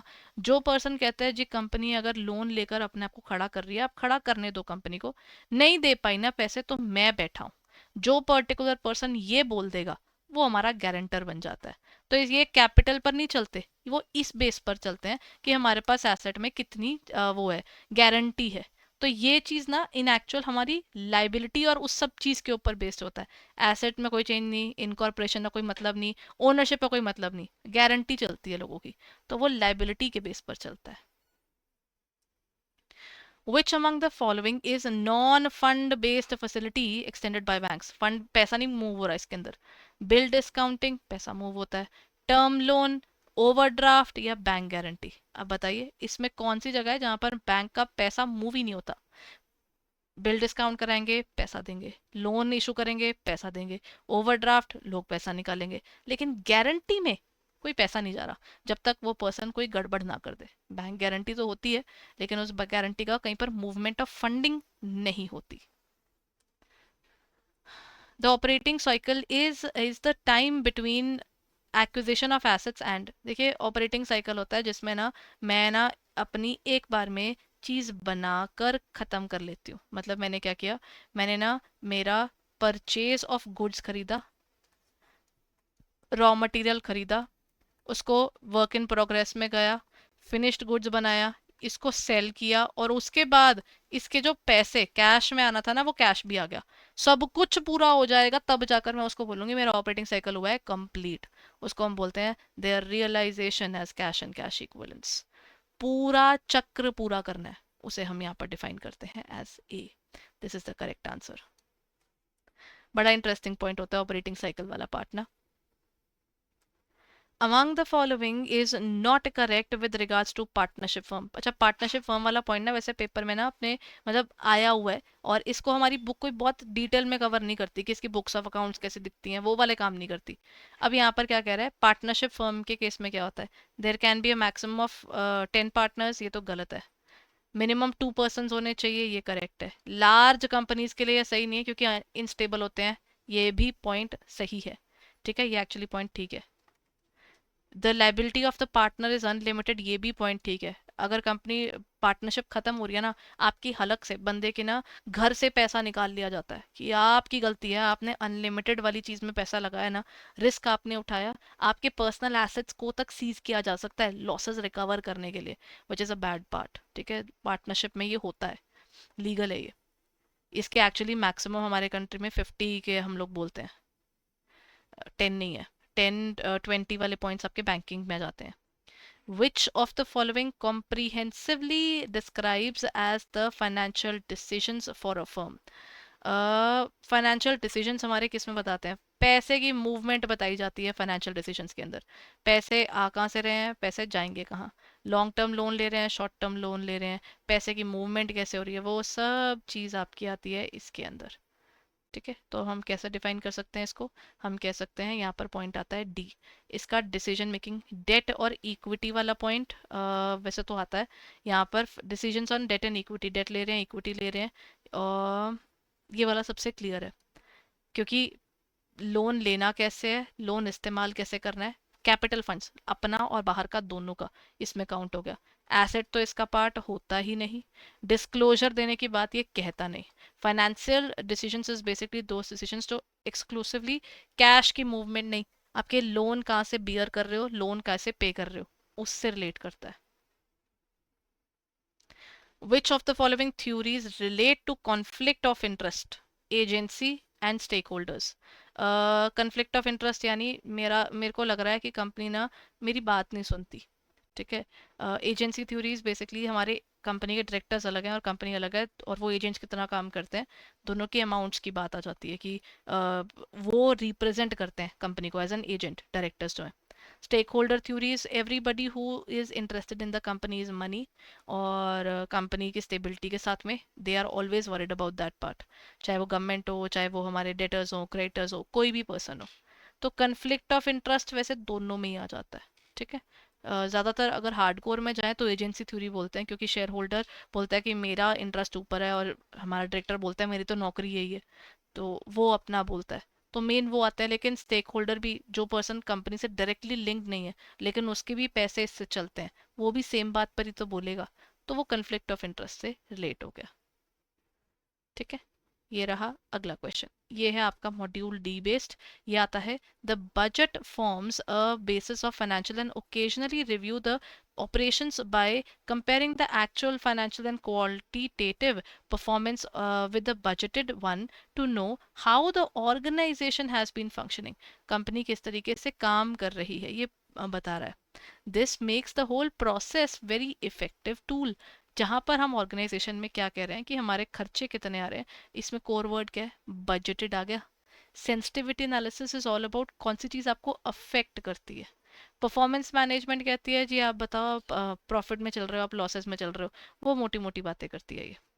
फिर हमारे पास नेक्स्ट पॉइंट क्या आ जाता है, next is our financial forecasting ये तो कल को पैसा आएगा, कल को पैसा नहीं आएगा, उसकी बातें करता है, तो ये भी इसका पार्ट नहीं हुआ।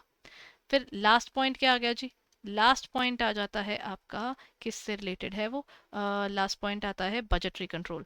ये बजट वाला पॉइंट था, इसका कीवर्ड ही वही था। बजटरी कंट्रोल प्रोसेस के अंदर हम डरते हैं, हमने इसको पैसा देना है, हमने उसको देना है, कितना देना है, कैसे देना है, वो यहाँ आता है।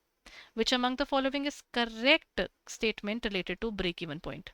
It increase in cost brings in release rise of break-even point. Break-even point does not depend upon sales volume. Increase in profit brings down the break-even point. Break even point is basically no profit no loss situation. Organisation ना तो profit में है ना तो loss में है, उस situation को ये लोग डिफाइन करते हैं एज दिस। अब हम इसकी वर्किंग कैसे करते हैं? अब इसके अंदर हमारे पास क्या क्या आया है?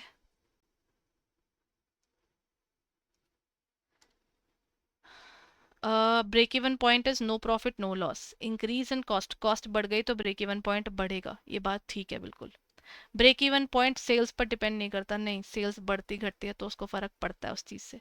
तो इस केस में क्या होगा? Increase in profit brings down the break even point. वैसे इसका आंसर ना ये तो है, कॉस्ट अगर बढ़ेगी तो नहीं, फर्स्ट और सेकंड ही आया। Break even point does not depend upon sales volume. Break even point is actually related to the fact कि आप ना फिक्स्ड कॉस्ट कितनी कवर कर रहे हैं। So this is also true.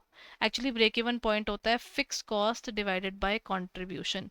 Company के पास सेल्स में से कौन सा सिर्फ वेरिएबल कॉस्ट माइनस करके जो पैसा बच रहा है, इससे हम भगवान से प्रे करते हैं कि भगवान जो फिक्स कॉस्ट हमको पे करनी है, रेंट देना है, ये वाला पैसा, परमानेंट एम्प्लॉय को पैसा देना है, जो पैसा देना ही देना है, वो हमारा खींचना नहीं चाहिए, वो खराब नहीं होना चाहिए, वो आपका फिक्स कॉस्ट के अंदर आता है, इसकी गड़बड़ नहीं होनी चाहिए। तो वो आपको कहते हैं कि बस ये कवर हो जाए, तो उस हिसाब से कॉस्ट ये rise and break even point कराता है। ठीक है, increase in the cost. Break even point does not depend upon the sales volume, this is also correct, this is based upon आप कितना फिक्स्ड कॉस्ट कवर कर लेते हैं, खर्चा कितना कवर कर लेगा, ये खर्चे की तरफ देखता है, सेल्स की वॉल्यूम नहीं देखता। तो प्रॉफिट की तरफ भी अगेन ये नहीं देखता, प्रॉफिट इज एंड रिजल्ट, तो उस हिसाब से इसका आंसर डी ही आएगा।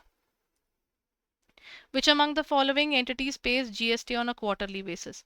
शॉपकीपर देंगे, GST enrol under composition scheme देंगे, पर्सन ट्रांसपोर्टिंग गुड्स, या फिर none of the above.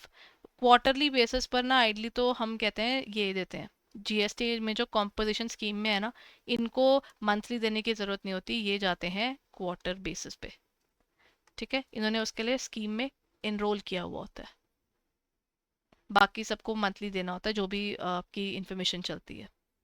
Which among the following costing methods invoke the conception of escalation cost and progress amounts? Escalation cost मतलब वो cost आपको पे करनी है, जैसे जैसे आपकी कॉस्ट बढ़ेगी तो आपको उस हिसाब से रिकवरी भी करनी पड़ेगी। महंगाई से आपका रॉ मटेरियल महंगा हो गया, आप सामने वाले से रिकवर कर लो, उसको ये लोग डिफाइन करते हैं यहाँ पे। ठीक है, तो अब इसमें क्या आया? ये कॉन्ट्रैक्ट कॉस्टिंग का पार्ट है, बैच में बैच वाइज प्रोडक्शन होती है, प्रोसेस में शुगर बन रही है, ऑयल बन रहा है, वो सब आता है। सर्विसिंग कॉस्ट में डॉक्टर्स, टीचर्स, ये सारे आते हैं, सर्विसेज प्रोवाइड करवाते हैं ना, वो है। तो escalation clause is basically raw material based issue. तो नहीं, इसका आंसर ए है, बी नहीं है। इसका आंसर मैं ठीक कर देती हूँ, इसका आंसर ए है। ठीक है, ये लीजिए।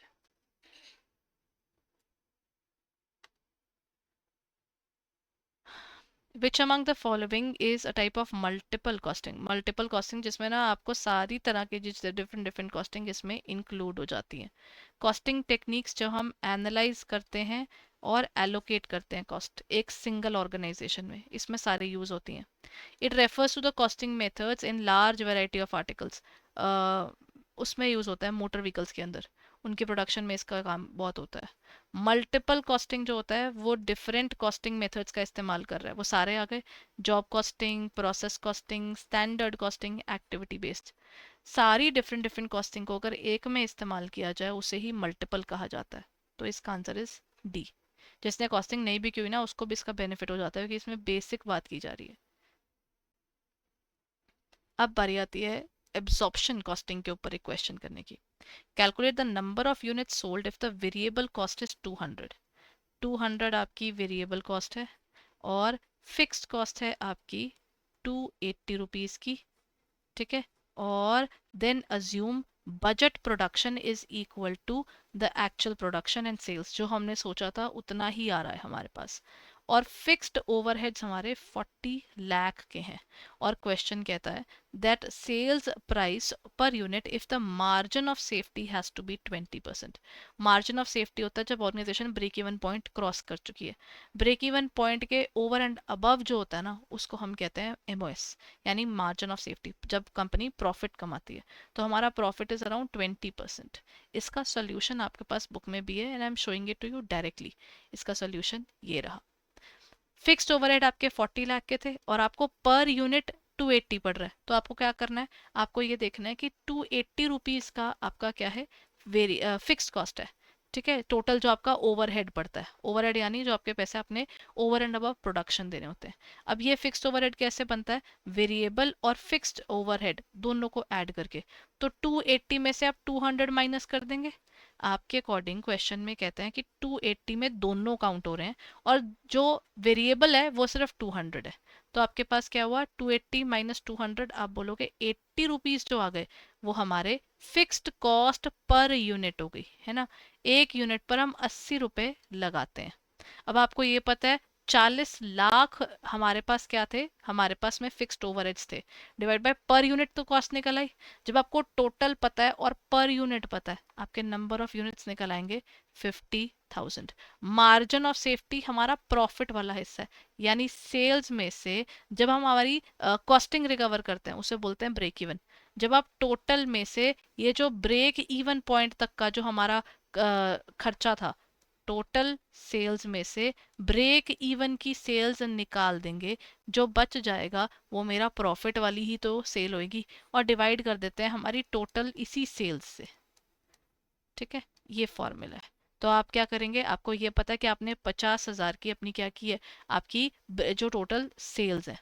अब इससे अगर आप मल्टीप्लाई कर दो 280 रुपीज़ को, तो इसका मतलब हमारे पास क्या आ रहा है, हमारी वैल्यूएशन में निकल कर आ जाता है ये पर्टिकुलर एरिया की 5 लाख इंटू, सॉरी 50,000 है ना, 50,000 इंटू 280 करा, मेरे पास वैल्यू आती है 14 लाख की। अब ये मेरी है ब्रेक इवन वाला पार्ट, ठीक है, क्योंकि ब्रेक इवन पॉइंट निकाले ना, फिक्स्ड कॉस्ट हमको रिकवर करनी होती है।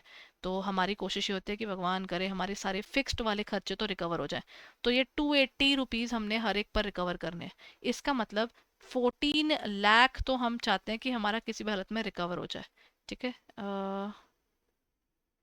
हाँ, this is more than that, नहीं दिस इज 1 करोड़ 40 लाख, 14 नहीं है, वह आपका आ गया 1 करोड़ 40 लाख। अब उसके बाद क्या होगा, इसका ये ब्रेक इवन पॉइंट है जो हमें मोटा मोटा चाहिए ही था।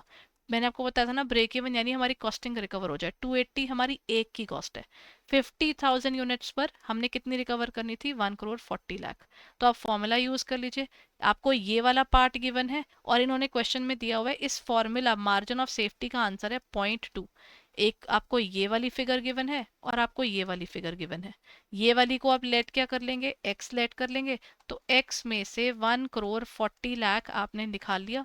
फिर आप नीचे क्या लिखोगे, ये भी एक्स है और इसकी वैल्यू 0.2 है। ये एक्स उधर गया और आपकी 0.2x में से x माइनस होगा, आपकी वैल्यूएशन निकल कर आएगी 350 पर यूनिट।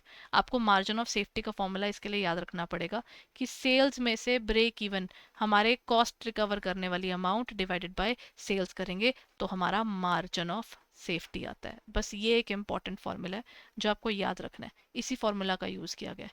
टोटल 280 रुपीज लगे थे जिसमें से 200 आपके वेरिएबल थे, तो 80 आपके फिक्स्ड हो गए, ठीक है। ये वैल्यूएशन का टेक्निक है।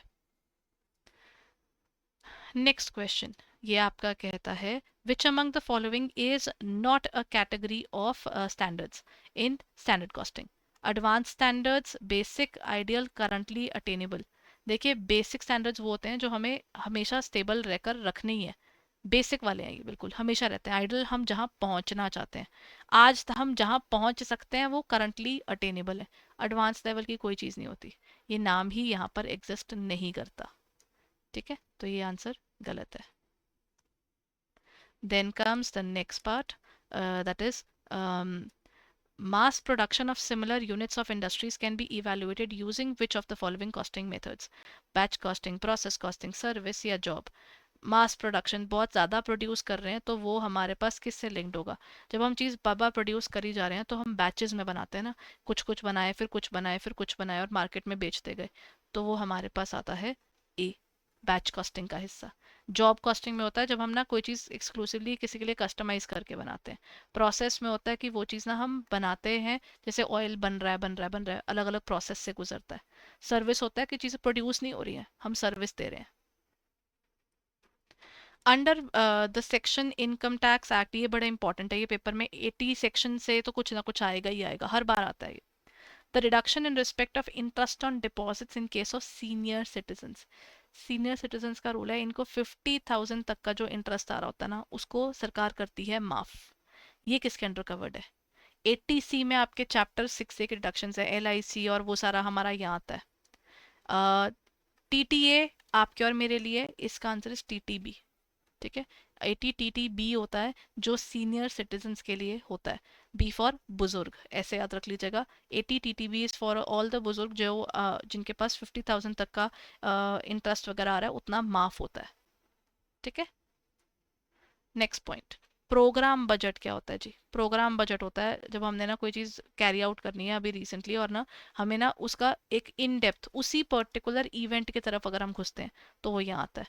Which is not being carried out, नहीं ये तो हमने कैरी आउट करना है और इसके रिजल्ट्स वगैरह हम देखना चाहते हैं, हम डिटेल में घुसते हैं इसमें, तो इसमें आपके पास में ना ये 2 और 3 आएगा। डिटेल में जाते हैं ना, प्रोग्राम बनाते हैं पूरा, तो वो यहाँ आता है। Okay, next question everyone. Next question is, what does it mean when we say the GST is a destination based tax? जिसके पास अल्टीमेटली चीज पहुंच रही है ना उसके ऊपर टैक्स लगता है, तो ये levied at the point of import है, at the point of consumption है, at the point of sale है, या फिर at the point of production है।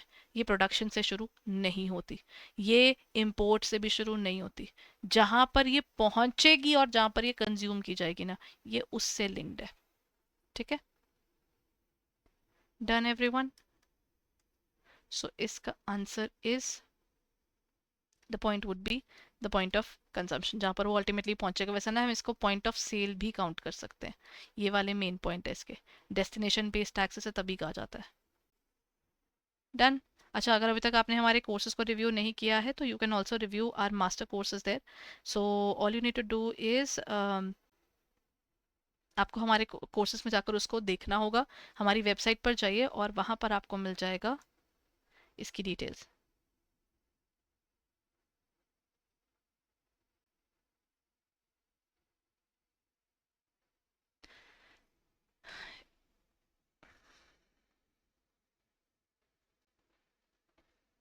इसका मेन पॉइंट कंजम्पशन वाला ही आएगा, कंजम्पशन ही है।